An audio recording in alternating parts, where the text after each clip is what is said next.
Gun manufacturers are always innovating, as any successful industry does. After all, they want their customers to buy their products, so they're finding ways to give gun buyers what they want.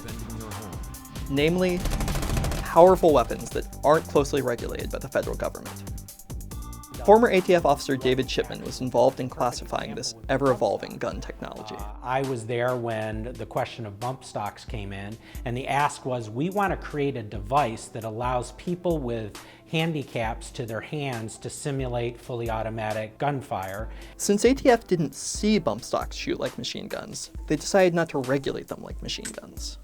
We are following breaking news for you. We have an active shooter. We have an active shooter inside the fairgrounds. A storm of gunfire raining down. 58 people are dead, more than 515 injured. And fast forward to Las Vegas, where the devices used there, although technically similar, certainly had an entirely different intention and worked entirely different than the ones ATF first saw. Bump stocks are part of a much larger trend. Many of the things that we're seeing today are specific strategies by the gun lobby to circumvent the National Firearms Act.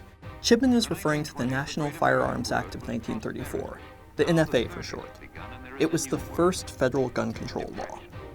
We can never be free from the menace of promiscuous killings till the possession of firearms is everywhere restricted to persons of known character. Think of the times of Prohibition. It was a particularly violent time for street crime as well as violence against police. The law imposed a $200 federal tax, a waiting period, and it created a registry for the purchase of weapons considered to be the most lethal at the time. Those weapons include machine guns. Basically, fully automatic is what a machine gun does. You pull the trigger, it fires completely automatically. All the bullets go out unless you interrupt the firing by letting go of the trigger. Silencers. This will suppress but not eliminate the sound of the muzzle blast so that opponents won't necessarily know where the shooting's coming from initially. And short-barreled rifles and shotguns. It's a short-barreled shotgun. The barrel is shorter than 18 inches. You can see how concealable it is. In my estimation, those laws have worked for 80 years. Those are weapons that we rarely saw in crime. Congress strengthened the NFA with a 1986 law that banned civilian ownership of new machine guns. In 2015, roughly 3 out of every 1,000 guns traced by the ATF were machine guns. 2016 saw roughly the same number. But while machine guns are effectively off the streets, gun technology has evolved since the NFA was first passed. Today, companies are circumventing the 80-year-old regulations. We are cutting-edge innovators committed to remaining a step ahead and providing hardcore shooters what they need. Right now, we are selling guns that are more lethal than what I carried on as an ATF agent. By now, most people in America are familiar with bump fire stocks, a device added to a semi-automatic gun, allowing it to mimic fully automatic fire. Since the Las Vegas massacre in 2017, the primary manufacturer has stopped taking orders. So the device is not as accessible as it once was, but it's still not subject to regulation. Anyone could buy these. There are no age requirements. They're not regulated by the government. They're like a toaster. So what about other technology that falls into this category? The most lethal firearms, weapons that activists like Chipman and Jones are most concerned about, are AR and AK pistols. Manufacturers like Springfield Armory have designed guns that mimic a short-barreled rifle without technically violating the law.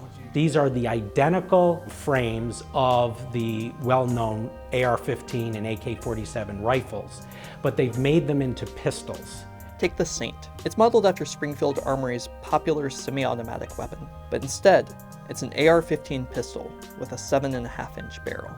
A 7.5-inch barrel is shorter than the 16-inch legal limit for a rifle, but the barrel of a pistol isn't regulated by the National Firearms Act. So why is this gun considered a pistol, not a rifle?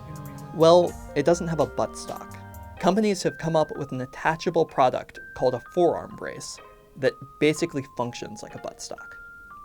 It was created with the intention of threading your arm through the brace to fire with one hand. But customers are using the brace to stabilize the gun against their shoulder, like a traditional shoulder stock. That effectively turns the gun into a short-barreled rifle. But because it was created to fire like a pistol, it still isn't subject to NFA regulations.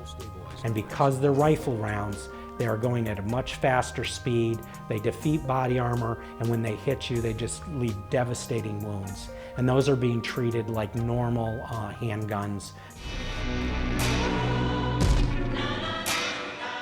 Another example is the Maxim 50 muzzleloader. It's a single shotgun modeled after an antique-style musket. So it's not nearly as lethal as the AR pistols. Only at the end of the gun is a suppressor, what the manufacturer calls a moderator. Same advantages you have with the regular suppressor, you can now enjoy it in a muzzleloader. Because the moderator is permanently attached to an antique firearm, it's not considered a silencer, and therefore not regulated by the NFA. Well, the coolest thing about the Maxim 50, it comes right to your door, ready to hunt with.